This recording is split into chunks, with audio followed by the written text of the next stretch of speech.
Last week, Inflection announced that it's teaming up with NASA to fly the world's first quantum gravity sensor to space, be capable of measuring the Earth's gravitational field and its gradients. Another company with out-of-this-world ambitions is Vast, which says it's developing a commercial space station that could succeed at the International Space Station. Its CEO, Max Haot, spoke to our Ashley Masternardi more about it. Let's take a look. So no one has ever built a commercial space station. The current space station is incredible. It had permanent humans for 25 years, and it's been safe. But what it is not is low cost. It's not sustainable. It's one of the most expensive or the most expensive object ever built by humanity, about 150 billion for a single object. And so what we need a transition to commercial that is sustainable and lowers the cost of space stations so that they can be there sustainable and save taxpayer money. The Vast approach that's unique is that we don't think we should have a station that replaces the ISS in the first go. We need stepping stone. So our first stepping stone is our demo satellite. You can actually see a picture from it taken a few days ago.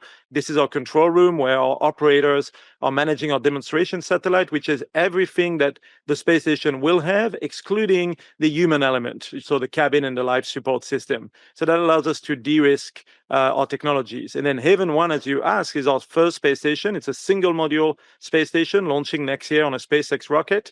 And then a crew of 4 on a SpaceX Dragon spacecraft will visit it for 2 weeks or more as early of next year. And so that will be the first time there's a new space station for America in addition to the ISS. And it will be the first time any commercial company has created a space station.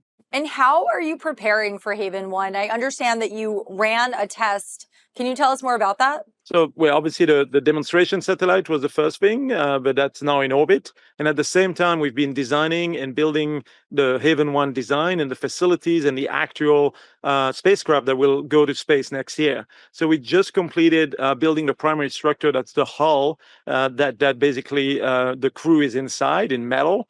And what's unique about us is we do it in-house in America in a speed of about 6 months, when some of our competitors are buying it from third parties, some third party in Europe, and historically takes years. So we do it at a much lower cost, vertically integrated, and we finished it and we've acceptance tested it for Haven 1. The next step is we do the integration. So that's when our technician in the clean room are integrating all the pieces inside and outside before we can launch it from the Cape on a rocket, on a SpaceX rocket next year. All right. And that leads into my next question. You talked about what differentiates you from your competitors. Can you elaborate on that? You know, the first thing that differentiates us is out of our competitors, we are the only one that have operated their own spacecraft in space. That's our demo satellite. So that's already a big differentiator. It's not yet a space station, but it de-risks a lot of the technologies that we need in the space station: propulsion, avionics, ground control, ground software, flight software, and so on. The other differentiator is that we are building and launching everyone next year. I think we are years ahead of our competition. We'll see in reality like how that fares out.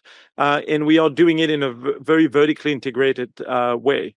And so that's unique. We are not waiting to win the NASA contract to go ahead. We're ahead, and we'll be demonstrating to NASA and the world that we have the world's first commercial space station as early as next year. And what purpose do commercial space stations serve? So there are 2 reasons why astronauts go to space. So the first one is to advance the technologies and the medical learning of sending humans to space. If we're going to Mars and to the moon, the first trip for these astronauts cannot be Mars or the moon. They need to train, they need to get experience. And where we put the International Space Station, or our space station, is called low Earth orbit. It's sort of the quickest, lowest cost version of space that you can access. So whether it's learning how the body evolves when you stay in long duration in space, or doing experiment of technologies such as spacesuits or life support system, that's one of the reasons. The other reason is to make life better on Earth, and that's through research, especially in the medical field, that can benefit from the microgravity environment, the fact that there is no gravity. And so there are early research already happening today on the ISS, and there are hope that we'll be able to improve drugs that are made on Earth, or even make new drugs that cannot be made on Earth, and that could fix a disease for the Earth. So these are the 2 main activities. The other reason is that, China, right now we have been there for 25 years as the United States and with our partner. And, in the last few years, China now has a permanent space station there. So we have to retire the ISS in 2030. And if we don't have a commercial replacement, we run the risk of being left out completely of all of that research in microgravity, all of these breakthrough that could happen, something that China could be doing with their partners, and something that the US and our partners would be left behind. So it's clearly not acceptable. And the administration, as well as obviously Congress and Senate, all believe that it's imperative that we continue to have American presence permanently in low Earth orbit. And that means that by the time the ISS is retired in 2030, we or one of our competitors or multiple of us need to succeed and have a sustainable, lower cost commercial replacement. All right, thanks again to Max Haot and Ashley Masternardi for that interview.